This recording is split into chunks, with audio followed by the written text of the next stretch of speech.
Good morning बच्चों, कैसे हैं आप सभी। हमें पूर्ण आशा है कि आप सभी पूर्ण रूप से स्वस्थ होंगे और अपने कार्य को अच्छे ढंग से कर रहे होंगे। तो बच्चों, अभी तक कक्षा 2 की पुस्तक, आज हम कक्षा 2 के बच्चों को पढ़ाने जा रहे हैं। बच्चों, अभी तक आपने कक्षा 2 में अपनी पाठ्य पुस्तक भाषा सेतु के 6 पाठ पढ़े। पाठ 1 पढ़ा, 2 पढ़ा, 3 पढ़ा, 4 पढ़ा, 5 पढ़ा और 6 पढ़ा, और उसकी एक्सरसाइज भी आपने अपनी नोट्स बुक में लिख ली होगी। अब बच्चों, आज हम आपको पाठ 7 पढ़ाने जा रहे हैं, जिसमें है चांद की कहानी। अब आप चांद की कहानी सुनिए। बच्चों, जैसा कि आप लोग चांद देखते हो, चांद रात में निकलता है और सूर्य दिन में निकलता है। दोनों के बच्चों बहुत गुण होते हैं। सूर्य अगर ना निकले तो दिन नहीं हो गई, और चांद अगर ना निकले तो रात में प्रकाश नहीं होगा। तो चांद और सूर्य के बारे में आप, चांद और सूर्य को तो आप प्रत्यक्ष देखते हैं, अब इनके बारे में थोड़ी सी जानकारी भी हासिल कीजिए। तो आज आप चांद की कहानी पढ़ने जा रहे हैं। बच्चे, चांद की कहानी क्या है? चांद पर एक बुढ़िया चरखा चला रही है, या चांद पर एक हिरन भाग रहा है। आपने ये बातें जरूर सुनी होंगी। क्या वास्तव में ऐसा है? बहुत लोग कहते हैं कि चांद पे एक बुढ़िया चरखा चला रही है, चांद पे जो है एक हिरन भाग रहा है। बहुत लोग कहते हैं कि जो है चांद पर कुछ लोग जामुन तोड़ते हैं। तो बच्चों, ऐसा नहीं है। ये जो है हमें जानकारी मिलती है कि चांद पर बहुत सी चट्टानें हैं और चट्टानों के टुकड़े हैं जो हमें चांद में दिखाई पड़ते हैं। तो ऐसा लगता है कि चांद पर कोई चरखा चला रहा है, या कोई जामुन तोड़ रहा है, या हिरन भाग रहा है, लेकिन ऐसा है नहीं। तो बच्चों, अब हम चांद के बारे में इतनी जानकारी हासिल कर चुके हैं, आगे हम पढ़ते हैं। रात होते ही आकाश में तारे दिखाई देने लगते हैं। जैसे ही रात होती है वैसे ही आकाश में तारे दिखाई देने लगते हैं। इन्हीं तारों के बीच में बच्चों एक चमकता हुआ हमें चांद दिखाई पड़ता है। हर दिन आकार बदलने के कारण चांद हमें जो है कभी छोटा दिखाई पड़ता है, कभी बड़ा दिखाई पड़ता है, कभी पूरा दिखाई पड़ता है। लेकिन इसको देख करके हमारे मन में कुछ सवाल उठते हैं। तो आइए हम चांद के बारे में जानते हैं। ये चांद छोटा, कभी बिल्कुल जो है नोक की तरह हो जाता है, फिर उससे बड़ा होता है, फिर उससे बड़ा होता है, फिर 15 दिन में वो पूरा एक गोल थाली की तरह हो जाता है। और फिर बच्चों, फिर दूसरे दिन से वो धीरे धीरे घटना शुरू हो जाता है। पहले चांद बढ़ता है और फिर एक दिन जो है चांद पूरा दिखाई पड़ता है, और फिर धीरे धीरे चांद का आकार जो है घटता नजर आता है। तो ये होता कैसे है बच्चों? चांद पर बच्चों ना तो हवा है और ना तो पानी है, इसलिए चांद पे कोई रह नहीं सकता है। चांद की सतह पर, जो सतह है यानी तल है चांद की, इस पर बड़े बड़े गड्ढे और चट्टानें हैं। बच्चों, चांद पे यहाँ की तरह, जैसे यहाँ धरती पे हमें जो है हवा मिलती है, पानी मिलता है और बहुत सी चीजें मिलती हैं, लेकिन चांद पर ऐसा कुछ नहीं है। जहाँ पे हवा नहीं होगी, पानी नहीं होगा, वहां पे तो जीवन असंभव है, इसलिए वहां पे जीवन नहीं है। चांद पर बड़े बड़े गड्ढे और ऊंची ऊंची चट्टानें हैं, जो धरती से देखने पर भागता हुआ हिरन या किसी बुढ़िया का चेहरा दिखाई पड़ता है। चांद धरती से छोटा है। बच्चों, चांद क्या है? चांद धरती से बहुत छोटा है। ये हमारी धरती से हजारों मील जो है दूर है। चांद बहुत छोटा है और ये हमारी धरती से हजारों मील जो है दूर है, इसलिए चांद छोटा दिखाई पड़ता है। चांद हमारी धरती के चारों ओर चक्कर लगाता है। बच्चों, जैसे आपने पढ़ा होगा कि पृथ्वी सूर्य के चक्कर लगाती है, उसी प्रकार चांद जो है वो पृथ्वी का चक्कर लगाता है।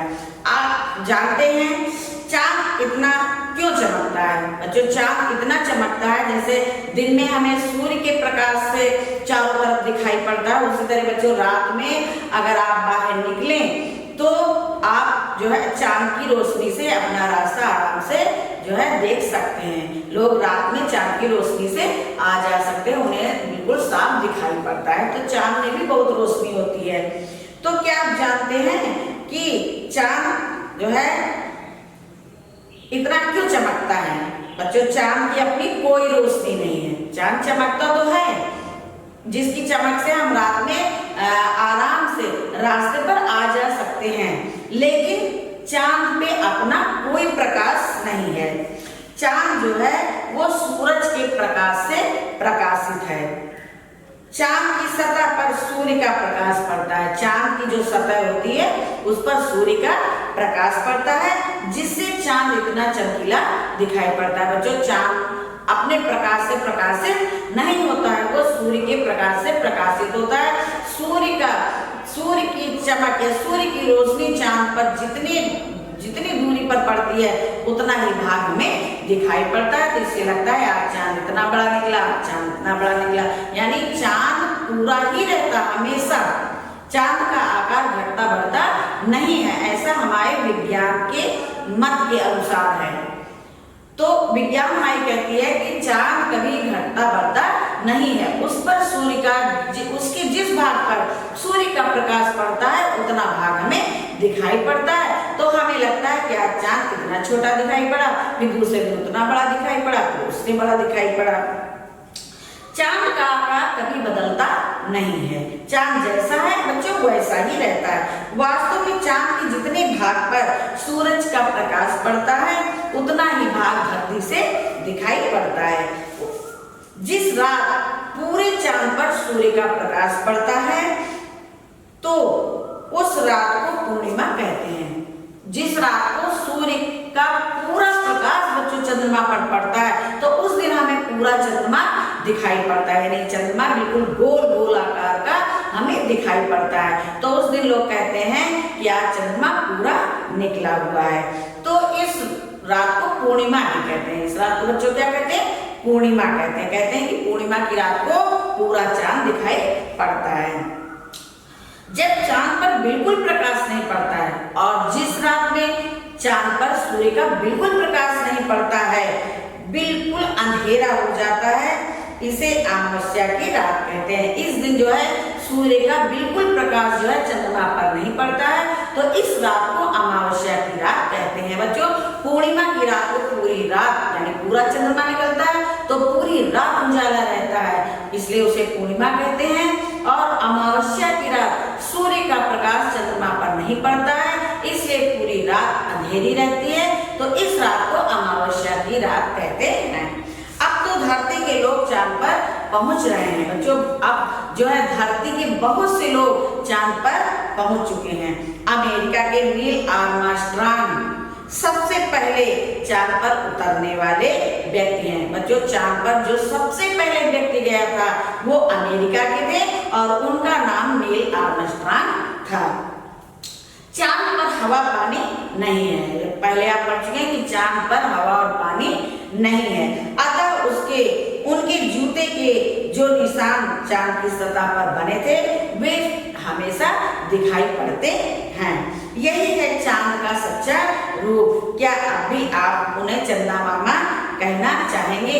तो बच्चों, ये है चांद का रूप। हम चांद के बारे में अनेक तरह की बातों को जो है अपने मन में अनेक तरह की बातों को सोचते हैं कि चांद पर ऐसा है, चांद पर वैसा है, लेकिन बच्चों चांद पर कुछ भी नहीं है। वहाँ खाली जो है चट्टाने हैं और जो है पहाड़ हैं।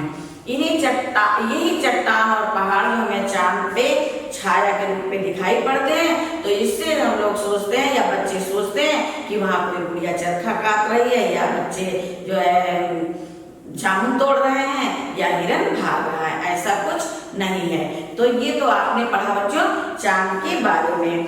अब आप जो है चांद के बारे में तो आपने पढ़ लिया। अब बच्चों चांद की और भी कहानी है, जैसे चांद जो है ये तो वैज्ञानिक मत था। अब जो है प्राचीन काल से हमें वेदों में चांद को जो है देवता मानते हैं, चांद देवता, सूर्य देवता।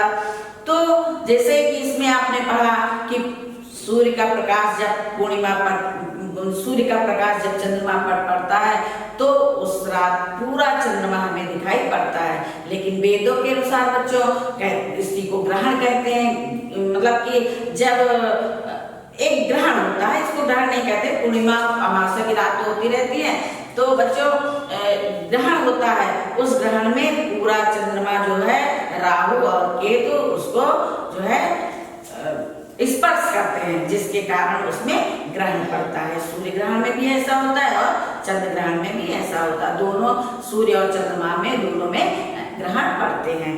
तो बच्चों में सूर्य के प्रकाश से भी बहुत रोशनी मिलती है और चांद के प्रकाश से भी बहुत रोशनी मिलती है। ये सूर्य का प्रकाश जो है वो गर्म होता है और चंद्रमा का प्रकाश जो है वो शीतल होता है। चंद्रमा का प्रकाश जो है बहुत ठंडा होता है, बाकी रोशनी बहुत होती है चांद में भी और सूर्य में तो दिन में होती ही है। तो अभी तक आपने पढ़ा चांद के बारे में बच्चों।